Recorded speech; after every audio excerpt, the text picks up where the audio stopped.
ओम सजात्म स्वरूप परम गुरु शुद्ध चैतन्य स्वामी ने नमः।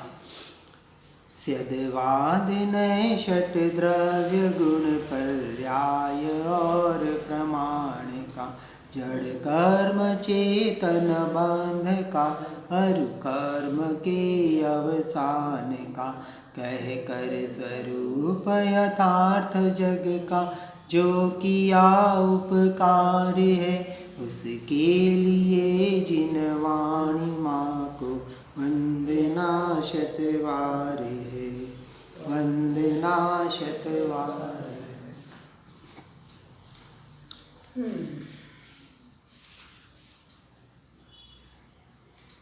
गाथा 104 श्री प्रवचन सार जी को हम देख रहे थे। यहाँ अमृतचंद्राचार्य टीका में बताते हैं कि गुण पर्याय एक द्रव्य पर्याय हैं, क्योंकि गुण पर्यायों को एक द्रव्य बना है। उनका एक द्रव्यत्व आम्रफल की भांति, जैसे आम्रफल स्वयं ही हरित भाव से पीत भाव रूप परिणमित होता है, प्रथम और पश्चात प्रवर्तमान हरित भाव और पीत भाव के द्वारा अपनी सत्ता का अनुभव करता है। यानी पर्याय अलग होते हुए भी, हरे से पीलेपन होते हुए भी आम तो आम ही है। इसलिए पूर्व की अवस्था को बदलकर नई जो अवस्था आई, उस अवस्था रूप होते हुए भी आम कहीं अंगूर रूप नहीं हो जाता, आम कहीं पपीता रूप नहीं हो जाता, आम तो आम ही है। ऐसे स्वयं ही पूर्वावस्था में अवस्थित गुण में से उत्तर अवस्था में अवस्थित गुण रूप परिणमित होता हुआ पूर्व और उत्तर अवस्था में अवस्थित उन गुणों के द्वारा अपनी सत्ता का अनुभव करता है। इसलिए पूर्व और उत्तर अवस्था में अवस्थित गुणों के साथ अविशिष्ट सत्ता वाला होने से एक ही द्रव्य है, द्रव्यांतर नहीं है। पर्याय बदल रही है। अब जैसे कोई मिथ्या दृष्टि था और मिथ्या दृष्टि से सम्यक दृष्टि बना, तो पर्याय बदली ना, कि पहले जो पर्याय निरंतर मिथ्या मिथ्या मिथ्या मिथ्या रूप परिणमित हो रही थी, जिस क्षण सम्यक दर्शन हुआ और जीव सम्यक दृष्टि बना, अब वही पर्याय उत्पाद वे कहाँ हो रही है? सम्यक सम्यक सम्यक रूप परिणमित हो रही है। अब यहाँ दर्शन मोह गया, अभी चारित्र मोह बाकी है। तो चारित्र मोह की मलिन पर्याय कौन सी है? राग द्वेष। तो अब क्या हो रहा है? कभी स्वरूप हो रहा है, कभी राग द्वेष रूप परिणमित हो रहा है, कभी स्व में आ रहा है, कभी राग द्वेष रूप परिणमित हो रहा है। अब ये दो परिणाम चल रहे हैं। पहले तो मिथ्यात्व में स्व का कोई परिणाम नहीं था, अब स्व के परिणाम के साथ चारित्र की कमजोरी की वजह से, अपने पुरुषार्थ की कमजोरी की वजह से पर द्रव्य में एकत्व करता है, तब तक पर में है। और जैसे ही जागृति आती है, मैं इन पर द्रव्य पर भाव पर समय से न्यारा स्वतंत्र भिन्न त्रिकाली ध्रुव तत्व भगवान आत्मा वही मैं। अब मैं में जितनी देर है तब तक वो संवर में है। अभी संवर है। क्यों संवर है? क्योंकि अभी वो रमणता नहीं है। जो सातवें गुणस्थानक की अप्रमत्त दशा वाली रमणता सम्यक चारित्र में अनंत गुणा निर्जरा होती है। लेकिन अभी एक बार संवर तो कर लिया ना मैं में आके, कि जो भी पाप हुआ, पुण्य हुआ, मन वचन काया की जो भी क्रिया हुई, ये मन वचन काया की क्रिया मेरा स्वरूप नहीं है, ये उसने वहाँ स्वीकार किया। और स्वीकार करने की वजह से पर द्रव्य पर भाव से अपने संबंध को विच्छेद कर दिया। भेद छेद करी आत्मा अरिहंत पिता है। ये भेद ज्ञान करते करते जैसे जैसे परद्रव्य पर भाव से विच्छेद करते जाएगा, अपने आप को अलग मानता जाएगा। अब ये अभ्यास जितना जितना अभ्यास करेगा उतना उतना आगे बढ़ेगा। और सुना, समझा और अभ्यास नहीं किया तो क्या होगा? एक व्यक्ति है जो 50 सालों से सुन रहा है, पढ़ रहा है, सारी शास्त्र सारी गाथाएं कंठस्थ है, लेकिन कुछ नहीं कर रहा है। और एक जीव ऐसा है कि जैसे ही सुना वैसे ही स्वीकार, और स्वीकार जैसे गुरु बता रहे और करते जा रहा है, तो वो जीव 6 महीने में सम्यक दर्शन पा सकता है। 50 साल वाला बैठा रह जाएगा और 6 महीने वाला पा लेगा। हाँ, 6 महीने तो बताया है, शास्त्र बता रहे हैं, ज्ञानी पुरुष बताते हैं। बिल्कुल जीरो बिल्कुल जीरो हो और सदगुरु के सानिध्य में आवे और सारे अपने विकल्प को, जैसे बोलते हैं ना कि कोरी पाटी लेके आवे, गुरु मैं कुछ नहीं जानता, आप जो बोलेंगे मान्य है, आप दिन को रात बोलोगे तो भी मान्य है। उदाहरण आता है ना, एक शिष्य आता है तो गुरु कहता है ऐसे सुबह की भरपूर उजाला है, कहता है जा लालटेन लेके आ, कुछ नहीं बोलता है, जाता है लालटेन जलाता है, लालटेन लेके आता है, गुरु ने बोल दिया। लेकिन एक बात समझना, ये उदाहरण देते हैं लेकिन इससे दो बातें होती हैं। क्या होती है?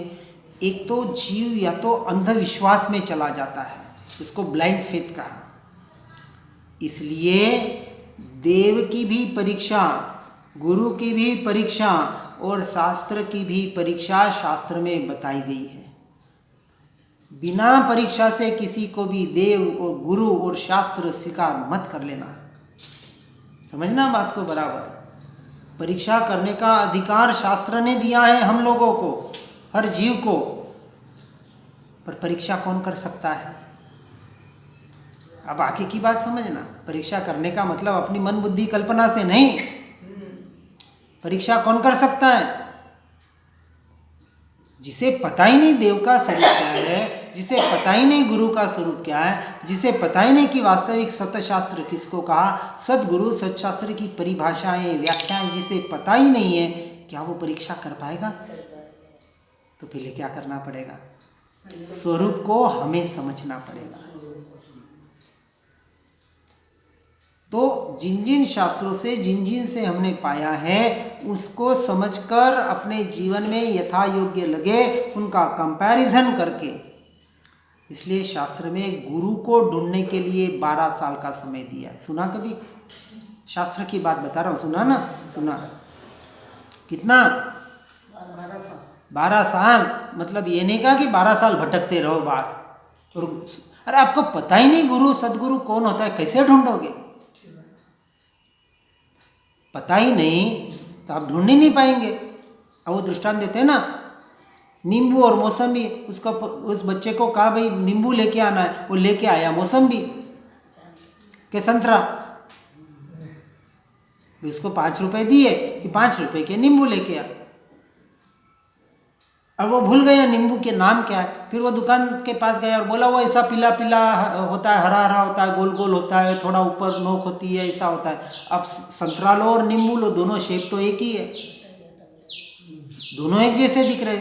बड़े बड़े नींबू भी आते हैं जैसे संतरे जैसे। अब उसको भेद पता नहीं, वो बोले हाँ यही दे दो। अब लेने भेजा था नींबू और लेके आया संतरा।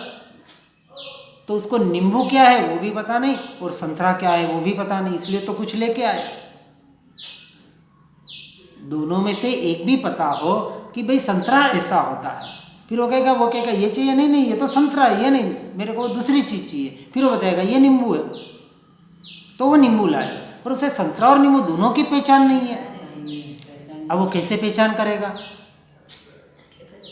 इसलिए पहले स्वाध्याय सत्संग की ये महिमा बताई। पहले स्वाध्याय सत्संग के सदैव सद्गुरु सत्शास्त्र का स्वरूप तो समझो। भावलिंगी मुनि किसको कहा, छठा गुणस्थानक किसको कहा, समझना है बराबर। अभी तो पहला देवगुरु शास्त्र में हम गड़बड़ कर रहे हैं। वितरागी देव एकमात्र, उसके सिवा कोई देव नहीं। जो मुक्त हुए हैं, वितरागी का मतलब कौन? जो मुक्त हुए, जो जन्म मरण से मुक्त हुए, वो देव, वो परमात्मा। तो मुक्त तो कोई भी, ऐसा थोड़ी कहा कि जैनियों को ही मुक्ति का अधिकार है। 15 भेद बताए ना, 15 भेद बताए मुक्ति के। अन्य लिंगी भी बताया मुक्ति को पा सकता है यदि तत्व को पाले और अपनी आत्मा में रमणकता कर ले। करना क्या है? स्वरूप को समझकर अनंत काल के लिए उसमें रमणता करना है। यदि कोई अन्य लिंगी हो, उसने स्वरूप को समझ लिया और अपने में रमणता कर लिया, आत्मा में स्थिर हो गया, तो केवल ज्ञान पा सकता है, कोई मना ही नहीं है। तो जो मुक्त बने वो किस जाति के थे, क्योंकि आत्मा की कोई जाति नहीं, कोई लिंग नहीं, कोई वर्ण नहीं है, कोई कुछ भी नहीं। तो ऐसे जिस आत्मा को जिसने पा लिया और आत्मा को पाके जो मुक्त बने, जन्म मरण से जो रहित हुए, वो देव। अरहंत कहा ना, किसी का नाम नहीं लिया है। ये नवकार मंत्र क्यों श्रेष्ठ बताया? उसमें किसी देव विशेष का, किसी का उल्लेख नहीं है। जो मुक्त हो गए, जो सिद्ध पद को जिन्होंने पा लिया, वो सारे सिद्ध परमात्मा। हमें किसी जाति विशेष से, किसी संप्रदाय से, किसी से कोई लेना देना नहीं। जिन्होंने अपने कर्मों को क्षय कर दिया, जिन्होंने केवल ज्ञान पा लिया, वो अरहंत परमात्मा। आचार्य, उपाध्याय, साधु चाहे जगत के किसी भी जाति मत पंथ का हो, जो अंतर्मुहूर्त अपनी आत्मा में लीन हो रहा है, वो भावलिंगी मुनि। हाँ, अब देखो, हम जहाँ तारण पंथ में गए थे ना, वहाँ एक और व्याख्या मिली। आचार्य उपाध्याय कौन से गुण स्थानक में? आपने सुना कि नहीं? नहीं, ये बात मैंने बाद में आत्मानंद जी को फोन करके पूछी, क्योंकि वो उस वक्त सुना था लेकिन क्लिक नहीं हुआ। बाद में जाके वापस सुना था मैं कि ये क्या कह रहे हैं, कुछ गड़बड़ है। उपाध्याय चौथे गुण स्थानक में, आचार्य पांचवें गुण स्थानक में और साधु छठे गुण स्थानक में। बोलो, उपाध्याय चौथे में, आचार्य, अब सुन के मेरे को भी झटका लगा थोड़ा। मैं कहा ऐसे कैसे? आचार्य तो साधु से श्रेष्ठ हुए। कहते ऐसा है कि उपाध्याय मुनि पढ़ते और पढ़ाते हैं, हाँ, तो वो उतनी अपनी उपयोग की स्थिरता नहीं रख पाते। अंतर्मुहूर्त आत्मा में लीन नहीं हो रहे। पद ऊंचा है, आचार्य का पद उनसे ऊंचा है, पर अंतर्मुहूर्त लीन कौन हो रहे हैं? साधु हो रहे हैं। इसलिए साधु छठे में। ये परिभाषा है उनकी और मुझे भी सही लगी। ठीक है, कोई माने नहीं माने, अपनी अपनी मर्जी, अपनी अपनी मान्यता। तो छठे गुणस्थानवर्ती भावलिंगी मुनि उनको कहा, जो अंतर्मुहूर्त 48 मिनट के भीतर अपनी आत्मा में, अपने स्वरूप में, जिसे कहा कि क्या कहते हैं उसको, शुद्धोपयोग में लीन हो गए, वो भावलिंगी मुनि। और नियम से उनको बाहर का द्रव्यलिंग होता है।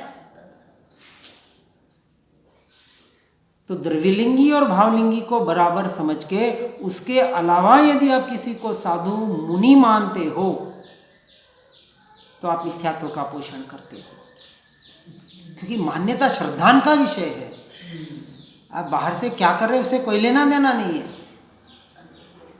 ये शास्त्रों की परिभाषा हमारे समझ में ही नहीं आ रही है। और ऐसा भावलिंगी मुनि 24 घंटे में सिर्फ और सिर्फ अंतर्मुहूर्त के लिए, यानी 48 मिनट के लिए श्रावकों के संपर्क में जाता है। 24 घंटे में कितने देर के लिए? किसके लिए? आहार पानी के लिए। अंतर्मुहूर्त वो भी नियम है। अंतर्मुहूर्त में आहार मिल जाए तो लेना है, और अंतर्मुहूर्त में नहीं मिले तो ताव कायम ठाणेणम मोणेणम झाणेणम अपाणम वो सिरामी। आ गए और ध्यान में बैठ गए। हो गया उपवास। सुबह पचकाड़ नहीं लेते हैं, 2 दिन नहीं मिला, 3 दिन नहीं मिला, 4 दिन नहीं मिला, 4 दिन का उपवास हो गया। लेने रोज जा रहे हैं, नहीं मिला, पर योग्य गोचरी नहीं मिली। जैसी धारणा थी वैसी, क्योंकि धारणा लेके जाते हैं। आज दिगंबर मुनियों को देखना, वो ऐसे हाथ रख के जाते हैं। इसका मतलब क्या? अभिग्रह कंपलसरी है। ठीक है, आजकल अभिग्रह सब कॉमन हो गए। ये व्यवस्था, कोई उसमें अपने को नहीं जाना है। अब ये मतलब कि अभी तक अभिग्रह पूरा नहीं हुआ, वो चलते जा रहे। जो भी अभिग्रह हो गया, जहाँ पूरा हुआ वहाँ ऐसे कर दिया। वो समझ जाते कि हमारे यहाँ आज मुनिराज गुचरी करेंगे। ये व्यवस्था है। और श्वेतांबरों के लिए कोई अलग व्यवस्था नहीं है, यही व्यवस्था है। लेकिन ठीक है, काल के प्रभाव कहे जो भी कहें, अपने अपने अपेक्षा है। अपने को तो अपनी मान्यता, अपने श्रद्धान को दृढ़ करना है, क्योंकि मुझे भी वैसा बनना है। नहीं तो यदि मैं मान लूँगा कि मुनि तो ऐसे सब चलता है, मुनि के 3 टाइम खाना भी चलता है, ऐसा भी चलता है, कपड़े धोने भी चलता है, वो भी चलता है, सब चलता है, तो मुझे भी चलेगा, तो मैं भी मुनि बन जाऊँ। और बन गए और मान लिया मैं साधु बन गया, हो गया काम खत्म, मोक्ष हमारा पक्का हो गया। ये भ्रांति में जीव जी रहा है। आज दिन तक सत्य स्वरूप को समझा नहीं, समझा तो माना नहीं, और माना तो उस रूप अनुकरण नहीं किया, आचरण में नहीं लाया। ये सुन पढ़ के आचरण में जब तक नहीं आ रहा है, उस पे आपकी क्रियाएं नहीं हो रही है, उस अनुरूप आपका जीवन नहीं हो रहा है। अब आजकल मोबाइल पे बहुत से आइटम्स, पकवान वगैरह कुछ बनाने के आते हैं कि नहीं आते? अब आपको कोई अच्छा सा बनाना है, किसी को पूछने की जरूरत नहीं, मोबाइल पे पूछ लो, फट से वो सारी विधि, कौन सी सामग्री कितनी लेनी, कैसा बनाना है, आज तो फोटो समेत पूरा वीडियो आ जाता है। अब आपने पढ़ लिया, सुन लिया, काम हो गया, आपको बनाना आ गया, अब करना पड़ेगा। अब वो सामग्री इकट्ठी करनी पड़ेगी, फिर वीडियो देखते जाएंगे, जैसे जैसे बता रहा है इधर देखेंगे, इधर डालते रहेंगे, करेंगे ना। पहले बार में सेम टेस्ट आएगा? बिल्कुल आपने वैसा का वैसा किया तो भी कहीं ना कहीं 19-20 रह सकता है। शायद थोड़ा जल जाए, शायद अध कच्चा रह जाए, शायद कुछ वो हो जाए। तो अब वो जैसे जैसे आप उसका आप एक्सपीरियंस करेंगे। अब रोटी गोल बनानी है। पहली बार जब रोटी बनाई थी क्या गोल बनी थी? भारत का नक्शा ही बना था ना।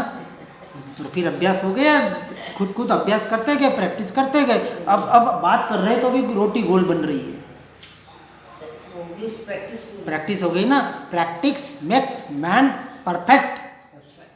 अभ्यास करो और फिर कहे कि मुझे नहीं आ रहा है, तो फिर उसका तो अभ्यास जितना ज़्यादा होगा, जितना स्वीकार भाव ज़्यादा होगा, उतना काम करना है। ये मनुष्य भाव मिला है, काम किए बगैर यहाँ से जाना, ये स्वीकार करने में कहाँ जोर आ रहा है? वो जोर लाना पड़ता है। वो आ रहा है क्या, आता थोड़ी है क्या, लाना पड़ता है। उसी को तो भाव भाषण क्या का, ये तो आंतरिक स्थिति है। भाव भाषण का मतलब ही है आप, ये सारी आंतरिक स्थिति है, कोई ला नहीं सकता इसको। खाना परमात्मा भी नहीं ला सकता।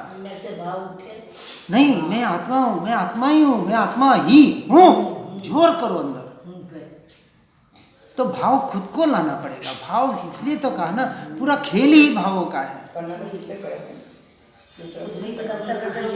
वो देखो, तो करना पड़ेगा। कैसे करना, क्या करना, भाव कैसे करना हो। कहीं शक्या नहीं पढ़ते श्री अनुभव गोचर मात्र रही ते ज्ञान जो ते वाणी ने अन्य प्राणी ते शू कहे।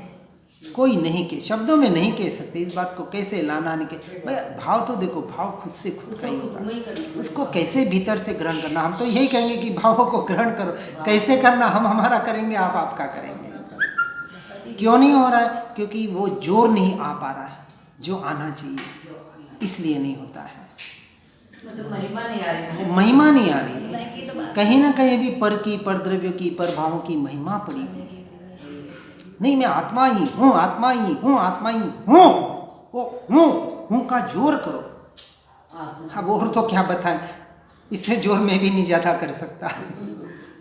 उनका पूरा दृढ़ विश्वास है। तो एक भावों से अपने की बस हूँ सो हूँ स्वीकार करना है, सहर्ष भीतर से, गहराई से। अब यहाँ बता रहे हैं कि जैसे आम एक द्रव्य से परिणमित होता है, फिर भी वह आम ही रहता है। अब आगे कहते हैं, सत्ता और द्रव्य अर्थांतर यानी भिन्न पदार्थ और अन्य पदार्थ नहीं होने के संबंध में युक्ति उपस्थित करते हैं। यानी जो सत्ता अपन कहते हैं ना, इसलिए हम पूछते हैं साता में हो कि सत्ता में। साता असाता किसकी है? पुद्गल की है, शरीर की है, कर्म के उदय के अनुसार है। उससे मुझे क्या? यदि साता असाता में हो तो शरीर में हो, और सत्ता में हो तो अपने में हो। वैसे दोनों की सत्ता है, पर दोनों की सत्ता अपने से अपने में है। एक की सत्ता दूसरे पर नहीं है और दूसरे की सत्ता पहले पे निर्भर नहीं है। अब यहाँ कह रहे हैं यदि द्रव्य स्वरूप में ही सत न हो तो निश्चय से वह असत हो जाएगा, और जो असत होगा वह द्रव्य कैसे हो जाएगा? हो ही नहीं सकता। अथवा यदि असत न हो तो वह सत्ता से अन्य हो जाएगा, सो भी कैसे हो सकता है? इसलिए द्रव्य स्वयं ही अपनी सत्ता से अपने में है, पर से अपने में नहीं है, पर की वजह से नहीं है। शरीर की वजह से आत्मा नहीं है और आत्मा की वजह से शरीर नहीं है। व्यवहार से भले कहा जाए कि आत्मा के नाम कर्म के उदय से ये शरीर मिला, लेकिन नाम कर्म का जो उदय था, कर्म जो है वो आत्मा का नहीं है, आत्मा में भी नहीं है, आत्मा के साथ है। बराबर ना? अपन कहते हैं आत्मा पे चिपके हुए हैं, कार्बन शरीर आत्मा के साथ है, और जब तक निर्वाण नहीं होता है, मोक्ष नहीं होता है, तब तक वो कार्बन शरीर आत्मा के साथ चल रहा है, और वो कार्बन शरीर के अनुसार उसके शरीर की क्रिया हो रही है। तो शरीर की क्रिया में आत्मा का कोई लेना देना एक अंश मात्र भी नहीं है। लोग कहते हैं आत्मा है इसलिए शरीर का काम हो रहा है। नो, आत्मा के साथ जो कर्म की सत्ता पड़ी हुई है, आत्मा की सत्ता अलग है, उस कार्बन शरीर रूपी कर्म की सत्ता अलग है। कर्म का परिणमन, ये मन वचन काया का परिणमन उस कर्म की सत्ता से हो रहा है, आत्मा की सत्ता से नहीं हो रहा है। हाँ, तो कर्म जैसा जैसा अनादि काल के ये सत्ता में पड़े हैं कर्म, वो सत्ता पुद्गल जड़ का काम कर रहे हैं। लेकिन जीव की जो सत्ता है, तो आत्मा की जो अपनी सत्ता है, वो अपने से अपने में है, उसका ज्ञान अपने लिए है, उसका ज्ञान पर के लिए नहीं है, उसका अनंत वीर्य अनंत शक्ति पर के लिए नहीं है, अपने में स्थिर होने के लिए है। इस बात को समझना है। कहते हैं अनंत वीर्य अनंत शक्ति आत्मा में है, तो अपने में क्यों नहीं रह पाता है? क्यों पर में जा रहा? अनादि का संस्कार पर में जा ही नहीं रहा है भैया। कौन कह रहा है पर में जा रहा है? वो तो आप मान रहे कि मैं पर में जा रहा हूं, मैं पर को जान रहा हूं। हम तो कहते हैं आज दिन तक मुझ आत्मा ने, मैंने पर द्रव्य पर भावों को जाना भी नहीं, जाना ही नहीं। तो पर में जाने की बात तो दूर, उसको स्वीकार करो। एक एक सिद्धांत को स्वीकार तो करो। ये सिद्धांत यहाँ बता रहे हैं, ये सूत्र और है क्या, शास्त्र और है क्या? अब बहुत शास्त्र सुन लिए पढ़ लिए, क्या काम का, यदि यहाँ स्वीकार नहीं करेंगे। मैं परद्रव्य पर भावों की वजह से नहीं हूँ, मैं अपने से हूँ, इसका स्वीकार होना चाहिए। और अपने से अपने को जान रहा हूँ, पर प्रकाशित हो रहा है। पर को प्रकाशित, स्वपर प्रकाशक का मतलब पर को प्रकाशित कर रहा है, लेकिन पर को जान नहीं रहा है। मैं पर का ज्ञाता दृष्टा नहीं हूँ, मैं किसका ज्ञाता दृष्टा हूँ? स्व का ज्ञाता।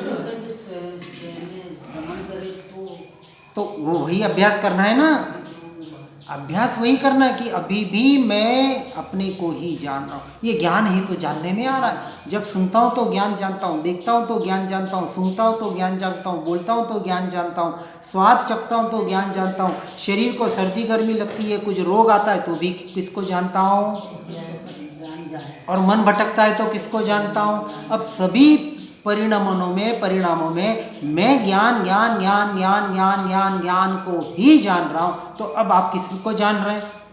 ज्ञान नहीं हो तो समझ ही नहीं पड़े क्या हो रहा है। तो आप ज्ञान में ही है ना,